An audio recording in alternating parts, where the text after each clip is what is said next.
Clementine Ford was put up a video mocking Charlie Kirk's wife. And it wasn't satire. It wasn't funny. It was just her just being gross, right? And a lot of people were outraged. People were sharing it. And I was like, that's what she wanted. She wanted you to be outraged. She's so irrelevant now that she needs to throw meat to the base to get conservatives riled up so it keeps her in the headlines. And what people don't realize, like, she's not an idiot. Clementine Ford's not an idiot. I disagree with her on everything. But she knows, much like Portelli, that attention is the ultimate currency. When she does something that outrageous and that disgusting, she knows it's going to get people fluffing their feathers, right? So that's how she keeps in the conversation.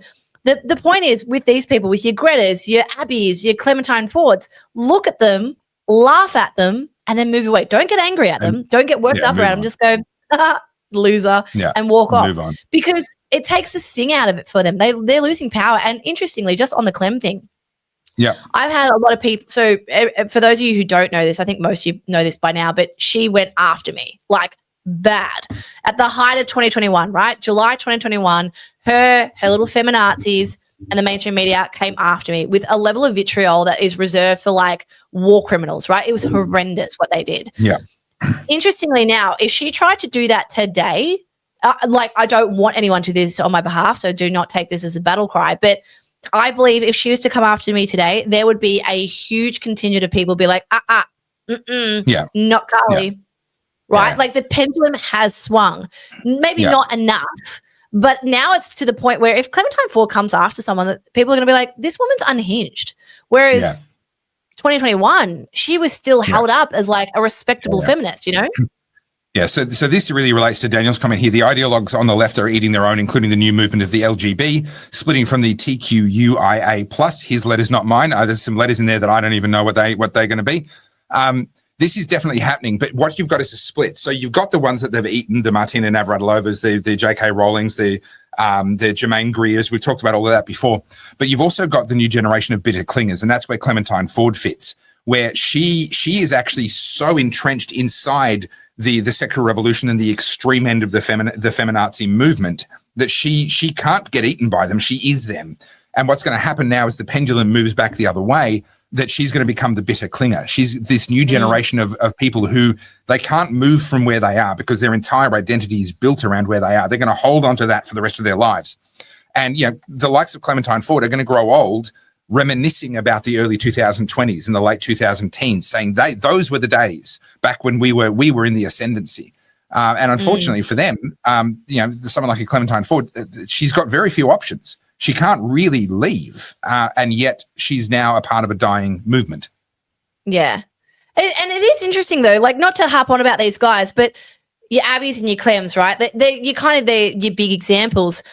There is a massive, like we talked about this last week when we were talking about feminism, there is a huge groundswell of young women who are going, where do we go? I don't want to be attached to this death cult. Where do we go? Now, obviously, they're still looking at people who are trad wives, for lack of a better description, going, I don't want to be that either. So like, there's a lot all happening, and it's all happening very quickly. I've just told you about this generation's also abandoning TikTok because they're exhausted by it. They're starting to realize that feminism isn't for them anymore. Like, and these things take time. You can't undo all this ideological brainwashing. They've been in it for their whole school system. Like, it's going to take time for them to rewire, you know? So I have hope for some of them. That's the power of Erica Kirk, though, in my opinion. And that's why she's being attacked so viciously, is because she's actually modeling a different kind of woman, a woman who isn't a feminist and yet is empowered. She's everything that feminism promised, but she's not a feminist. And that's what makes her so dangerous, I think, and why she's getting attacked as much as she is. Yes? Did you see this on the weekend? Bonnie Blue was assaulted by a crazy leftist, right? No, I did not see that.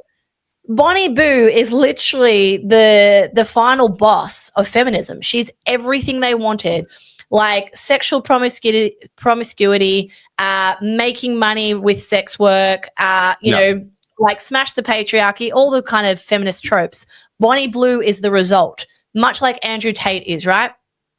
Bonnie Blue got assaulted by a progressive leftist because something about the brother, something about Bonnie Blue had done something to brother. I don't know enough about the story, but Isn't it interesting? Of all the people to attack her, you wouldn't think it would be someone who literally wanted her to be created. Yeah. Look, I can't celebrate an assault on anyone. But yeah, the revolution eating its own it's a real thing. That's a real thing. Yeah. All right, CJ Westman, the media are active partners of the Labor money laundering machine. Most of the machete bin money went to communication, 11 a.m. COVID briefings and advertising, popularizing cost of living instead of inflation and recession. Yeah, the amount of money that's spent on focus groups, on advertising, I mean, hundreds of millions of dollars across Australia being spent federally and state. This is what I said earlier in this podcast. I don't know, obviously, when you joined us, CJ, but the government doesn't have to own an industry in order to control an industry, and they control the media because they spend so much money. They have all these pet consultants because they spend so much money, and therefore they can get whatever results they want because these consultancy firms know if you tell the government something they don't want to hear, you don't get the next contract. So they control with money rather than with ownership. And yes, it's back to that thing of it's not brown paper bags under the table. It's all done. Our corruption in this country is done in plain sight. It's all open right there in front of us in contracts. It's no different with the CFMEU. It's the exact same shit. Yeah. I need to bring this in, sorry, quickly. Oh, yeah. that video that you put the clip on your own YouTube channel, boy, was I roasted in the comments. But it turns out a lot of you do it. Now, just for the record, I'm not standing in there bloody like this. It's just there. I'm not on me. God, people's imaginations are a little too vivid. Stop imagining me in the shower. Jeez. No comment. All right. Arche Boaz says the backyard Shiraz solutionist city-dwelling left will welcome in the digital ID if they believe it will quell the digitally created fascist voices living rent-free in their heads. That is a hell of a sentence, but yes, I agree. Yes, agree. You said it. Yeah. Yes. Yeah. Basically, it's the same as the Trump versus Tylenol stuff. It's the equal opposite reaction. That's what it is. Yeah. Yeah, I was hospitalized from a migraine in Feb. I'm 21, says Shady O'Rourke. Yeah, they're awful. If you get genuine, like there are people who say, I get migraine or I have a migraine and they're walking around fine. And you're like, you have a headache. You know, I respect that. That's unpleasant.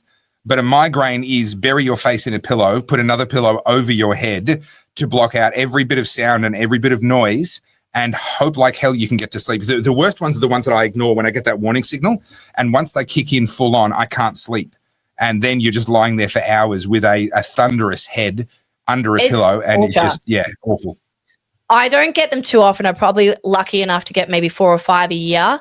But if you, like for me, it's the light. This eyelid starts to twitch and I know, oh shit. And if I get onto it quick enough, I can usually stop it. But if I push through anything, it's like a pin dropping will send me into a spin. That's how horrible it feels. So it's like when people say they got the flu. I've got the flu. I'm like, mate, when you have the flu, you bloody know about it. Let me tell you. Are your joints aching? Do you feel like you're made out of do you feel like you're the Tin Man and you haven't been lubricated in 1,000 years?